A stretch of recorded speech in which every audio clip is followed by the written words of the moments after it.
میٹھے میٹھے اور پیارے پیارے اسلامی بھائیوں اور دور دراز سے آئے ہوئے تمام ہی مہمانوں سے میری عاجزانہ التجا ہے کہ آج تک یہ 14واں سموع سادی کا پروگرام ہمارے بلی مورا میں ہو رہا ہے۔ سیدی سرکار حضور محسن ملت سید پیر باپو قادری دامت برکاتہم العالیہ کی سرپرستی میں آج ہم لوگ حنیف بھائی اور ہمارا اس کے بارے میں مشورہ ہوا تھا 2-3 دن پہلے کہ اکثر لوگ جو ہے انہیں یہ نہیں معلوم کہ پیر باپو کیا ہے، پیر باپو کیا کیا کام کرتے ہیں، پیر باپو خدمت خلق میں کہاں تک ڈوبے ہوئے ہیں۔ ہمیں صرف ایسا ہی لگتا ہے کہ یا تو ایک یہاں کا دارالعلوم ہے اور ایک ہمارے کے سموع سادی ہے ہمارے وہاں کی، لیکن میں آپ کو بتا دوں کہ ہندوستان کے بڑے بڑے اکابر جنہیں محسن ملت کا خطاب دیے ہیں، تو محسن ملت یعنی کہ ملت پر احسان کرنے والا، اتنا بڑا نام کسی اکابر نے دیا ہوگا کسی کو تو کچھ سوچ سمجھ کر دیا ہوگا۔ ہمارا مشورہ ہوا کہ ہمیں پیر باپو کی جو بھی خدمات ہے اسے جمع کر کے لوگوں کو بتانا چاہیے کہ ہم کتنے خوش نصیب ہیں کہ یہ اتنی بڑی شخصیت ہمارے وہاں اتنی عاجزی اور انکساری کے ساتھ آتی ہے اور آ کر چلی جاتی ہے۔ کبھی کوئی احسان انہوں نے ہم پر نہیں جتایا، لیکن الحمدللہ چلتے پھرتے مطلب کہ ہماری زندگی کے روئے روئے میں ان کا احسان بھرا ہوا ہے۔ میرے آپ تمام ہی حضرات سے یہ عاجزانہ التجا ہے کہ اس بات کو آپ خاص توجہ سے سنیں اور اس بات پر آپ خصوصی اپنی توجہ رکھیں کہ آپ جن کے سامنے ابھی بیٹھے ہیں، جو آپ کو ابھی مخاطب ہونے والے ہیں، وہ کون ہیں اور کیا کام کرتے ہیں۔ یعنی کہ آپ یہ سمجھ لیجئے کہ ان کی خدمت کا جذبہ،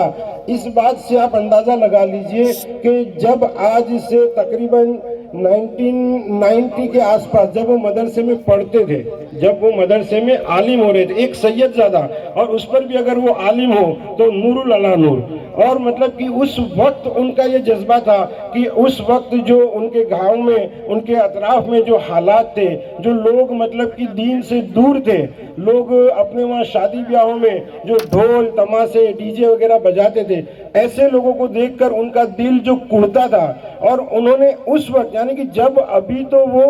صرف مدرسے میں پڑھ رہے تھے، اسی دوران 1992 میں انہوں نے سب سے پہلی سموع سادی اونا میں 51 جوڑے کی کروائی۔ سبحان اللہ۔ اب سوچئے کہ جو بچہ یعنی ان کی عمر اس وقت کیا ہوگی، پڑھ رہے تھے مدرسے میں، 17، 18، 20 سال کی عمر ہوگی، اور اس وقت ان کا یہ جذبہ کہ مجھے یہ جو خرابی ہے ہمارے سماج میں، اس خرابی کو دور کرنا ہے۔ اس کے لیے 2 ذرائع تھے، ایک تو یہ سموع سادی کہ جس سے کہ یہ ڈھول تاسے وغیرہ جو ہے وہ بند ہو اور شریعت کے مطابق نکاح ہو، اور دوسرا تھا علم، کہ علم جو انہوں نے خود نے حاصل کیا تو انہوں نے اس علم کو اپنے تک محدود نہ رکھتے ہوئے، ابھی تو وہ مدرسے میں پڑھ ہی رہے تھے، اور 1993 میں انہوں نے ان کے شہر اونا میں دارالعلوم شمس تبریز کا شروع کیا، یعنی ایک عالم بنانے کا مدرسہ۔ انہوں نے خود ابھی مکمل عالم ہوئے بھی نہیں تھے کہ اس درد کے دوران انہوں نے وہ کام کو شروع کیا، اور الحمدللہ اللہ کی مدد سے وہ فارغ ہو اس سے پہلے ہی اونا کے اندر دارالعلوم شمس تبریز ان کی نگرانی میں بن کر تیار ہو گیا۔ آپ سوچیں کہ کتنا ان کے اندر درد ہوگا، اور اس کے بعد ایک کے بعد ایک جو وہ کام کرتے چلے گئے۔ آج ہم لوگوں نے اس کا لسٹ بنایا، ہو سکتا ہے کہ اس میں کئی چیز ایسی بھی ہو کہ جو ہمیں تو یاد بھی نہ ہو یا ہمیں پتہ بھی نہ ہو کہ یہ بھی کام پیر باپو کرتے ہیں۔ جتنا ہمیں معلومات تھا وہ ہم لوگوں نے مل کر بنایا ہے۔ میں آپ کے سامنے اس کی جھلک پیش کرنا چاہوں گا، توجہ کے ساتھ سنیں۔ یہ اس لیے میں بار بار توجہ کا لفظ استعمال کرتا ہوں کہ ہمیں پتہ چلے کہ کئی مرتبہ کیا ہوتا ہے کہ کوئی آدمی ہمیں بہت ہی شانتی سے ملتا ہے، عاجزی سے ملتا ہے، انکساری کے ساتھ ملتا ہے، ہمیں اس کی اہمیت نہیں ہوتی۔ آج ہمیں یہ اہمیت کو اجاگر کرنا ہے۔ ایسا نہیں ہے کہ جو آپ سموع سادی میں آئے وہی لوگ سنیں، بلکہ میں تو کہوں گا کہ بلی مورا کا ہر افراد، اور جہاں کہیں سے بھی مہاراشٹر سے بھی یہاں پر لوگ آئے ہیں، وہ بھی اس بات کو سنیں اور سمجھے کہ ہم کس ہستی کے بیچ میں بیٹھے ہوئے ہیں، اور اللہ تعالیٰ کا ہم پر کتنا بڑا احسان ہے کہ ایسی ہستی ہمارے ساتھ ہے اور جن کی نگرانی میں ہم کام کر رہے ہیں۔ ان کا سب سے پہلا جو کام شروع ہوا تھا سموع سادی کا، اس کے بعد انہوں نے کام کیا دارالعلوم شمس تبریز اونا، اس کے بعد انہوں نے بنایا مدرسہ جبیدہ بھائی ویرانی گرلز انسٹیٹیوٹ اور عربک ہوم سائنس. بچیوں کو گھر کا پورا کام جو سیکھنا چاہیے وہ سارا کام عالم دین کی نگرانی میں، جو وہاں پر عورتیں جو عالم ہیں ان کی نگرانی میں ان کو تیار کیا جاتا ہے. اس کے بعد وہاں پر مدرسہ بنایا جامعہ فاطمہ الزہرا للبنات یعنی لڑکیوں کا مدرسہ اونا میں. اس کے بعد انہوں نے ایجوکیشن کی طرف اپنی توجہ بڑھائی. اونا کے اندر انہوں نے شروع کی گلستان کے جی اسکول، اس کے بعد گلستان پرائمری اسکول، اس کے بعد گلستان ہائی اسکول، اور اس کے بعد الگ سے بچیوں کے لیے گلستان گرل اسکول.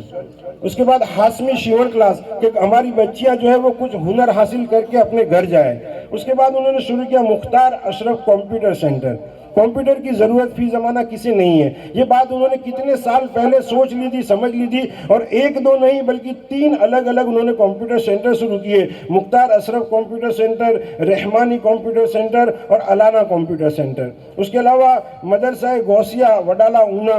گلستان انگلش میڈیم اسکول جو ہمارے بلی مورا میں ہی ان کی سرپرستی میں چل رہی ہے الحمدللہ. ہاشمی سمو سادی، یہ جو ہم سمو سادی میں بیٹھے ہوئے یہ 14واں سمو سادی ہمارے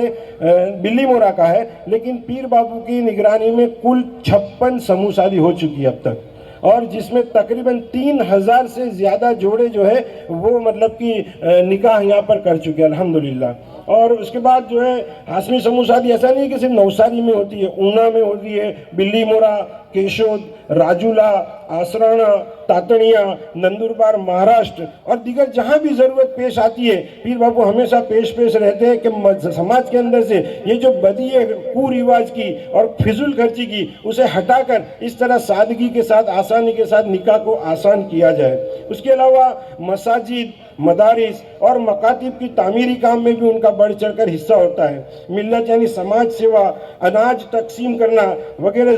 ضروریات زندگی کا سامان تقسیم کرنا، علماء کرام کی کتب و رسائل چھپوا کر منظر عام پر لانا اور اس کے اخراجات مکمل طور پر اٹھانا، یہ بھی پیر بابو کا ایک الگ ہی کام ہے. غریبوں، یتیموں، مساکینوں اور بیواؤں کی مالی خدمت کے لیے بھی انہوں نے ایک ٹرسٹ بنایا ہوا ہے. ائمہ مساجد، مدارس اور مکاتب وغیرہ کی تنخواہ فراہم کرنا، مسجد عثمان اونا،